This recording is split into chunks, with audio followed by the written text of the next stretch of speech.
Hey, good morning. This is Dr. Roman Burk. I wanted to cover some injuries that happen a lot this time of year. Spring sports are on us.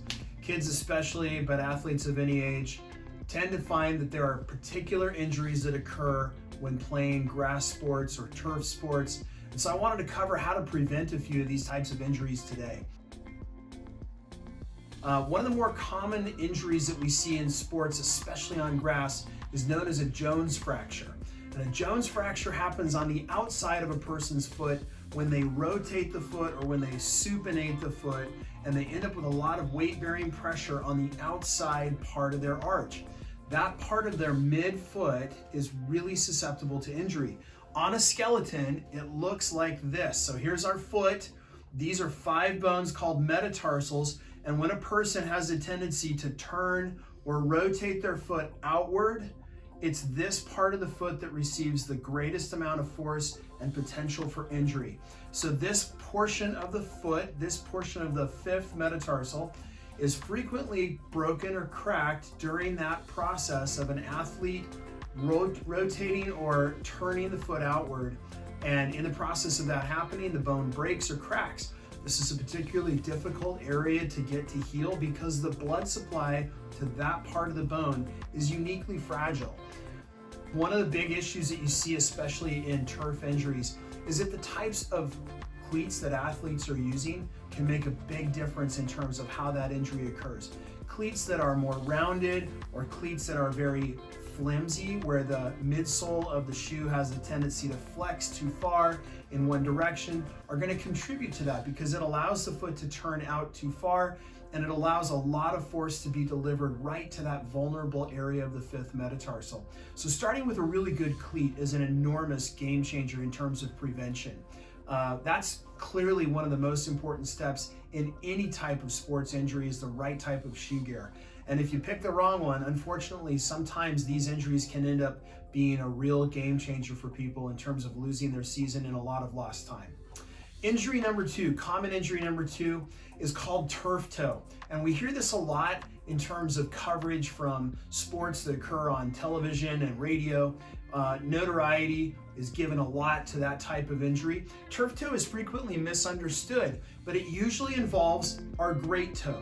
The big toe itself has 2 particular small bones on the bottom known as sesamoids. These 2 sesamoids are intended to be present in the bottom of our joint, and they move, they float. They sit within a muscle and tendon group that attaches to our great toe, and these 2 small little bones sit underneath the big toe joint.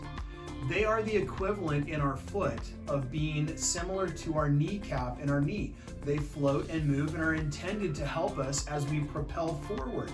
Unfortunately, sometimes depending on the sport, and we're thinking like soccer, rugby, lacrosse, spring sports that a lot of kids are going to be playing on turf, what will happen is that they'll get themselves in a forced position where the foot is in a position called dorsiflexion, or in other words, where the big toe goes up. And when that big toe goes up to a certain point, it has an end. There's a point where we should not go past it. Unfortunately, sometimes in these types of sports, a tackle, a fall, anything that can occur there that causes the big toe to dorsiflex more than it was intended to will draw these little sesamoid bones up further and cause them to split apart. They normally move as a unit.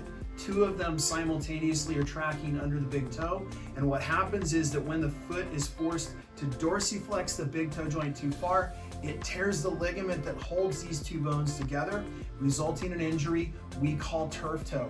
It makes it difficult for runners to push off, to run fast or sprint after this type of injury, and frequently takes a long time to recover. This is, again, a classic example of where shoe gear plays an important role, because a shoe that is too flimsy, too flexible in the wrong spots is going to put undue strain on certain parts of the foot. So prevention is really handled best by use of particular sport-specific cleats that are well made and that have a firm midsole. Injury number 3 that frequently happens, especially in these spring types of sports, is known as a high ankle sprain. Sometimes you'll hear about this in a variety of sports. It happens a lot on turf in particular. And what happens is that there are ligaments that help us to hold together our leg bone and the outside of our ankle.